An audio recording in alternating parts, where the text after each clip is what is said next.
O svom ratnom putu, ranjavanju i dolasku u Švedsku svoja sjećanja sa nama je podijelio i Džebrail Bajramović. Kako mu je u Švedskoj i namjerava li se vratiti? Zovem se Džebrail Bajramović. U Švedsku sam došao 1993. godine. Rođen sam 1973. godine kod Goražda u jednom selu koje se zove Morenac.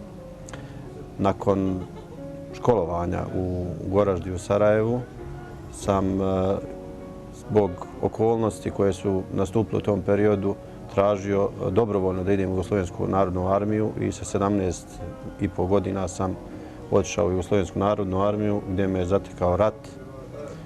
Na ratištu sam bio u Hrvatskoj i odakle sam pobjegao. Jedna od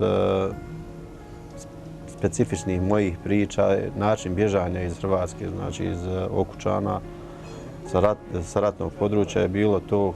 Sa jednim kolegom Srbinom sam pobjegao u tenku i to je ono što je bilo veoma interesantno mnogima kad sam došao u Goražde.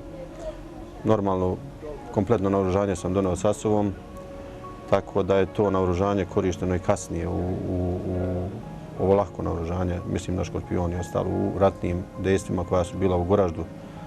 Nažalost, došlo je do agresije na Bosnu i Hercegovinu i zbog te agresije zbog te svjesnosti, okolnosti u kojima sam se našao i pobjegao iz Jugoslovenske armije. Pošto više nije bila Jugoslovenska armija i one okolnosti pod kojima sam ja dao zakletvu više nisu važile.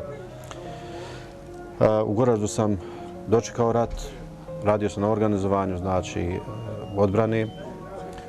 Bio sam po formacijskoj dužnosti zamjenik komandira čete, činovan sam natporučnikom, nosio sam najveće ratnog priznanja Zlatni Ljiljan. Izgubio sam nogu 1992. u akciji Krug na ratištu u blizini Goražda. I to je jedan od težih perioda u mom životu, ali koji se ja ipak rado sjećam jer to je bio period u kojem smo sve bili jedinstveni, u kojima nije bilo razlike između onih koji su bolji u nekim očima, a kod nekih gori. Tada smo bili svi isti, bar pred Bogom, a Boga mi na liniji. Na liniji su istali ljudi, oni koji se bolje borili i oni koji su morali da se bore. Međutim, danas, kad usporedimo ovu situaciju, najviše ispaštaju, najviše zaboravljaju oni koji su bili naprijed i koji su najviše dali njihove porodice.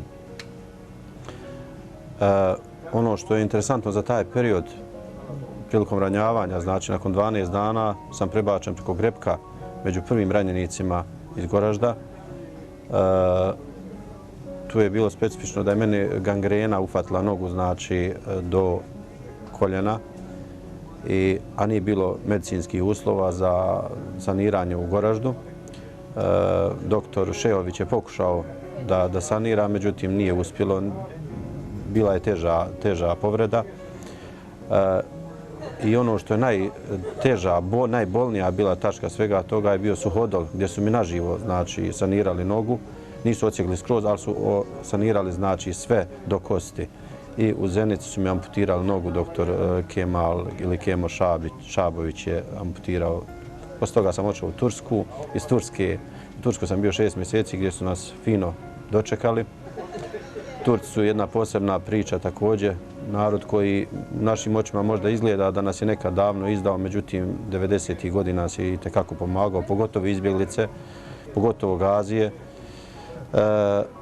Nakon 6 mjeseci sam došao u Švedsku i u Švedskoj sam evo do danas danile privremeno nadat se, tako da bit će, ako Bog da prilike, i za neki povratak dolje u Bosnu i Hercegovinu.